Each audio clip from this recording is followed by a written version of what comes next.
शादियों में भी नाते हो, कीजिए चहल्लुम 40वें की महफिल हो तो नाते हो। आला हजरत ने कहा था जिक्र कीजिए चर्चा उन्हीं का सुबह शाम। सुभान अल्लाह। जाने काफिर पर कयामत कीजिए, वाह वाह। इसमें जल जाए बेदीनों के दिल।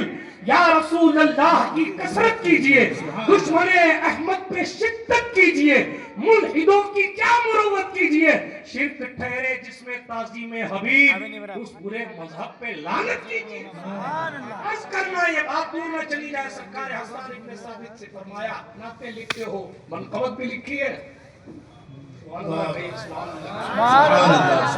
मनक़बत भी लिखी है, साथ ही साबित भी तैयार थे, इसीलिए कहा या रसूलुल्लाह लिखी है। उन्होंने फरमाया तो सुनाओ सुनाओ। मनक़बत लिखना सरकार हसन की सुन्नत, सुनने की फरमाइश करना हुजूर की सुन्नत।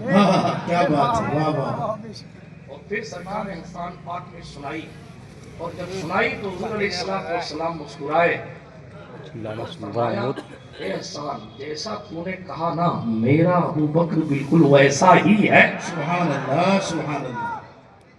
हदीस शरीफ आपने रिवायत सुनी। मेरा कहना सिर्फ इतना है कि अगर कोई हमारा नात खां या बद्दा अबू बकर सिद्दीक की मनक़बत पढ़ता है तो वो हसन पाक की सुन्नत अदा कर रहा है। और आप बैठ कर सुन रहे हैं तो कोई गुजरने वाला ये ना कहे कि टाइम बर्बाद कर रहे हैं। आप कहिए हम सिर्फ सरकार अबू बकर का जिक्र सुनकर वक्त बर्बाद नहीं कर रहे, बल्कि सुन्नत पर अमल करके इबादत में वक्त सर्फ कर रहे हैं। सुभान अल्लाह। और सरकार मुस्तफा करीम अलैहिस्सलाम ने बारहा सरकार अबू बकर सिद्दीक रज़ियल्लाहु ताला अन्हु की इज़्ज़त पर बात की। यहाँ तक जनाब अकील इब्न अबू तालिब से गुफ्तगू हुई। हज़रत अबू बकर सिद्दीक की सदाकत के ताजदार ने करावत रिसालत का ख्याल करते हुए बनु हाशिम का शहजादा होने की वजह से उनको कुछ नहीं कहा। ये एहतराम था निस्बत रसूल का, कुछ नहीं कहा।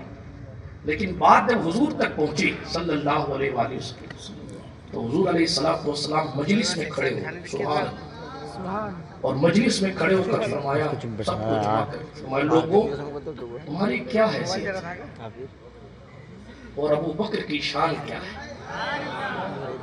मजलिस में खड़े होकर शान अबू बकर पे गुफ्तगू करना ये भी पैगंबर इंसानियत की सुन्नत। सुभान अल्लाह। और फिर फरमाया, तुम्हारे दरवाजों पर अंधेरा है और अबू बकर के दरवाजे पर नूर की बरस